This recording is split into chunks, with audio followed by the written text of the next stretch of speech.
Welcome back to my channel, everyone. Today, we embark on a fascinating journey into the heart of the Dragon Boat Festival and its tight connection to the Lotus Sutra's profound wisdom. You may know this holiday for its boats and zongzi, but beyond these customs lies a deeper Dharma message, one that can awaken our minds and hearts to the truth of one vehicle and boundless compassion. In this video, we will explore how the traditional elements of the Dragon Boat Festival, dragon boat races, Mogwart and Kalinus decorations, Suongzi, and 5 color threads are living symbols of the Lotus Sutra's teachings. We'll trace stories from ancient masters who held Dharma flower celebrations on the 5th day of the 5th lunar month, discover how weaving festival customs with sutra study can ignite a profound awakening, and learn practical ways to transform your own holiday observance into a moving Dharma practice. From ancient China to modern cities, the Dragon Boat Festival has been celebrated with great enthusiasm and devotion. Boat teams paddle furiously along winding rivers. Spectators drum encouragement on riverbanks, and families gather to rap rivermatic zongzi. Yet behind these vibrant rituals lies a subtler current of meaning. When we glimpse that current, the festival itself becomes a living Dharma flower, blooming in our lives, and revealing the body-mind that underlies all phenomena. Let us begin with the most visible symbol, the dragon boats. These long, narrow vessels, often painted with fearsome dragon heads, race to the beat of drums and the shouts of paddlers. On one level, this spectacle commemorates the ancient hero Kuyuan, who threw himself into the Mulu River to protest corruption. What in the light of the Lotus Sutra, the dragon boat becomes a metaphor for skillful means upaya that carries all beings across the ocean of suffering. Just as a dragon boat is hollowed out of solid wood and guided by many paddlers, so the Buddha's teaching is shaped by compassionate intention and propelled by the collective effort of practitioners. Imagine the paddlers' synchronized strokes as the harmonious recitation of the one vehicle teaching. Each stroke may seem small, but together they drive the boat swiftly toward the distant shore. In our own practice, every mindful breath and every compassionate act contributes to the forward momentum of awakening. The festival invites us to embody that teamwork, to work with our community, to support one another in practice, and to remember that no one crosses the river alone. Next, consider the hanging of mugwort and Kalinus leaves on doors and windows. Traditionally believed to ward off evil spirits and disease, these fragrant plants carry a deeper significance when viewed through the Dharma lines. Mugwort, with its tonic properties, symbolizes the purifying power of the Sutra's teachings, while Kalinus, with its erect stems, stands for the upright mind of samadhi. At entryways, they become living mantras, protecting the practitioner from the onslaught of defilements, and reminding us to maintain the vigilant posture of mindfulness.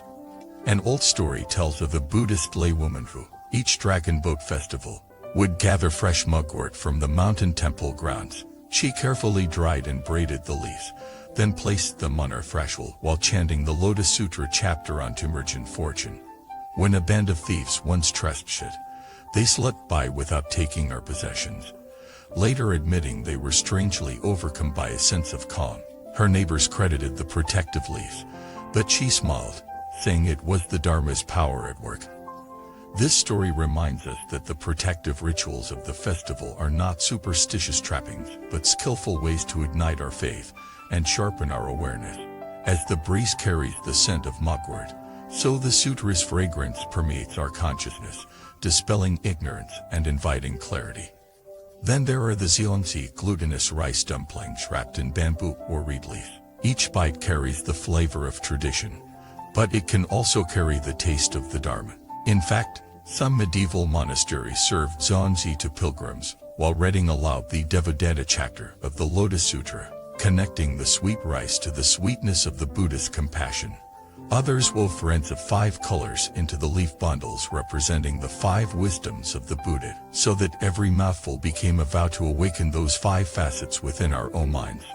In modern times, you might prepare zongzi at home with family and friends, consciously infusing each layer of rice with aspiration. Red bean zongzi for loving kindness, meat zongzi for generosity, sweet jujube zongzi for joyous effort, As you fold the leaves and tie the strings, you can recite brief verses from the Lotus Sutra, transforming the kitchen into a sutra recitation hall. When you finally taste the seongji, let it remind you that all phenomena, sweet or savory, are inseparable from the Dharma flower's embrace.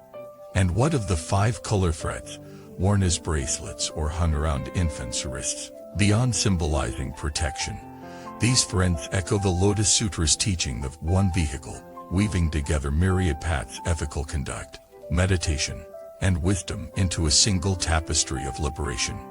When you tie these threads around your wrist, feel their gentle binding not as constraint but as loving guidance, reminding you to return continuously to the center of the teaching. I recall one festival when a group of university students organized a Dharma thread exchange, inviting passers-by to tie threads while sharing short reflections on the Lotus Sutra. A skeptical passer-by asked, "What good is this little piece of string?" To student answered, "It's a reminder that enlightenment is woven from simple moments of breath, a kind word, a mindful step. Wear it, and you'll see." That evening, under lantern light, the students watched dozens of strangers bond threads together, each knot sealing a vow to awaken. Finally, many temples hold special Dharma flower gatherings on the 5th day of the 5th month, lining dragon boat rituals with deep sutra study. Participants strum on small boats in temple ponds, then gather in the lecture hall to hear the parable of the magic city. The Lotus Sutra's story of skillful expeditions that awaken faith. The transition from nosy boats to silent listening illuminates the festival's message. Life's rhythms, exertion and repose, form and emptiness are complementary channels of the same teaching. Whether you join a temple celebration or fashion your own at home, start by placing a small model boat before your altar. Light candles and incense. Circle the boat 3 times with a recitation of emptiness is form is emptiness, and then replace the drum beats with bell chimes as you open your sutra. Let the contrast between movement and stillness teach you the harmony of practice. Thank you so much for watching today's video. I hope this reflection on the Dragon Boat Festival's secret Dharma teachings inspires you to celebrate with fresh eyes and a heart attuned to the Lotus Sutra's boundless compassion. As you paddle your own life's currents and taste each seongji with mindful gratitude, may you uncover the Dharma flower in ordinary moments and awaken to true Bodhi.